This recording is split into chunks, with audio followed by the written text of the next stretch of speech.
दिनै मानगोनां बिर सरक बसुमतारीनि थैनाय सान आरो बे सानखौ बोसोरफ्रोमबो फालियो।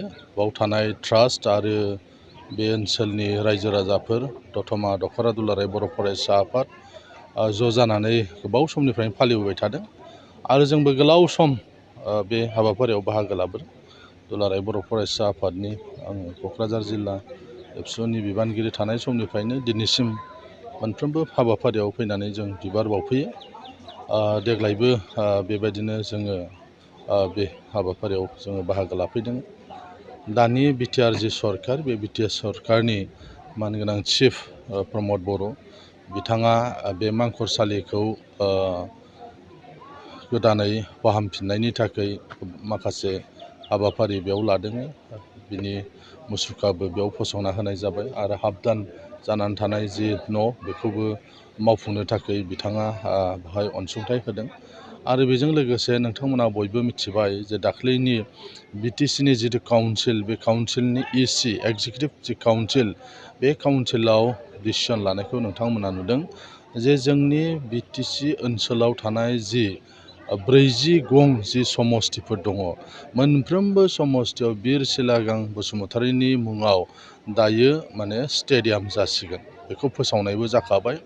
दा बेबायदिनो सरकारा बायदि रोखोम हाबाफारि लादों बिथांनि मुंखौ गोजोर खालामनो थाखाय। बिथाङा जे जोंनि हारिनि थाखाय गावनि जिउखौ बावलांबाय बेखौ जोङो मान होनानै दानि Btr सरकारनि मानगोनां चिफ बिथाङा बे रोखोम मोनसे हाबाफारि लादों आरो गमामायैनो फारि फारियै मोनफ्रोमबो बियाबाव BTCनि मोनफ्रोमबो बियाबाव जुदि बिथांनि मुङाव जुदि दायो स्टेडियाम जायोबा अब्ला बेखौ बयबो आरो गुवारसिनै मिथिनायनि खाबु मोनगोन। जों बर'फ्राथ' बयबो मिथिखागौ, नाथाय गुबुन हारिफ्राबो जायफ्रा Btr ओनसोलनि मानसि बिथांमोनाबो एबार बिथांनि मुंखौ बिथाङा सोर बेखौ मिथिनायनि खाबुखौ बे मोनसे हाबाफारिनि गेजेरजों मोनफुंनो हागोन। देग्लायनि जिथु फाइनान्सियेल इयार बे फाइनान्सियेल इयारनिफ्रायनो बे हाबाफारिया स्टार्ट जासिगोन। दायो माखासे जायगानि मुंखौ मख'ग्रोनाय जादों। फार्स्ट फेजआव मुंख'नाय जि जायगाफोर बे मुंख'नाय जायगाफ्राव बेफोरखौ फालिनाय जागोन। 2023-24 सोलोंथाइ बोसोरनि थाखाय गोदान मुं थिसननाय लानानै फैदों डन बस्को डिग्री कलेज साफागुरिया।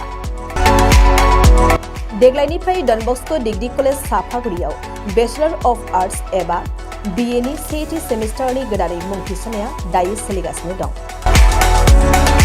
चिरां जिल्लानि साफागुरियाव थानाय डन बस्को डिग्री कलेजआ देग्लायनिफ्राय BA थाखोनि सेथि सेमिस्टारनि थाखाय गोदानै एडमिसन लानायजों लोगोसे बड', इक'नमिक्स, इंलिश, एडुकेशन, हिस्टरी आरो पलिटिकल साइन्स आयदानि थाखाय BA अनार्सनिबो खाबु दं। गोग्गो सोलोंथाइनि थासारिजों लोगोसेयैनो डन बस्को डिग्री कलेज साफागुरियाव आलादा आलादायै हौवा हिन्जावनि थाखाय हस्टेलनि खाबुबो दं। जुदि फरायसाफोरा डन बस्को डिग्री कलेज साफागुरियाव BA सेथि सेमिस्टारनि थाखाय गोदानै एडमिसन लानायनि सायाव आबुं बाथ्राखौ मिन्थिनोब्ला नैबे मबाइल नम्बर 9365519559 आव थोंजों सुला लानो हागोन।